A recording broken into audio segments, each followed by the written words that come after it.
ABMSU BTAD যেটো আমসু সংখ্যালঘু ছাত্ৰ সন্থা তাৰ কাৰ্যকৰী সভাপতি মইনুদ্দিন আলীয়ে এটা অত্যন্ত আপত্তিজনক মন্তব্য প্ৰকাশ কৰিছে আমি সকলোৱে উচ্ছেদৰ বিৰোধিতা কৰিছো সংখ্যালঘু ৰাইজৰ ওপৰত হিন্দুত্ববাদী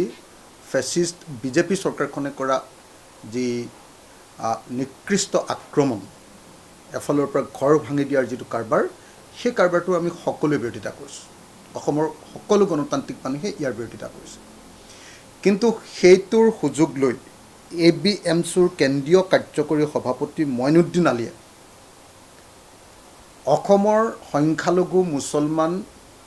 বাংলাভাষী মুছলমান মানুহবিলাকে এবাৰ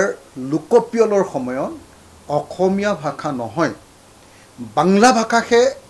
তেওঁলোকৰ মাতৃভাষা বুলি লিখিব বুলি যি ভাবুকি প্ৰদান কৰিছে আৰু লগতে এনেদৰে তেওঁলোকে বাংলা ভাষা মাতৃভাষা বুলি লিখিলে অসমীয়া ভাষাটো সংখ্যালঘুত পৰিণত হ'ব বুলি যি ভাবুকি প্ৰদান কৰিছে মই তাৰ তীব্ৰ বিৰোধিতা কৰিছো আৰু ABMSUৰ কাৰ্যকৰী সভাপতি মইনুদ্দিন আলীক প্ৰত্যাহ্বান জনাইছো যে এনেকুৱা বক্তব্য যাতে তেওঁ কেতিয়াও নকৰে আৰু তেওঁ ইয়াৰ কাৰণে এনেকুৱা ধৰণৰ অসম বিৰোধী বক্তব্য প্ৰকাশ কৰাৰ কাৰণে তেওঁ ৰাজহুৱাকৈ ক্ষমা বিচাৰিব লাগে তেওঁৰ সেই বক্তব্য উঠাই ল'ব লাগে আৰু মই ABMSUক অনুৰোধ জনাইছো ইতিমধ্যে ABMSUৰ সভাপতি ABMSUৰ সভাপতি টাইছন ডাঙৰীয়াক মই ইতিমধ্যে ফোন কৰিছো আৰু টাইছন ডাঙৰীয়া ফোন কৰি মই তেখেতক জনাই দিছো যে ইমিডিয়েটলি এই ABMSUৰ কেন্দ্ৰীয় কাৰ্যকৰী সভাপতি মইনুদ্দিন আলী ইমিডিয়েটলি তেওঁলোকৰ সংগঠনৰ পৰা বহিষ্কাৰ কৰিব লাগে আৰু সংগঠনে দেখকৈ কৈ দিব লাগে পোনপটীয়াকৈ স্পষ্ট বাকাৰে কৈ দিব লাগে যে তেওঁলোকে অসমীয়া ভাষাটো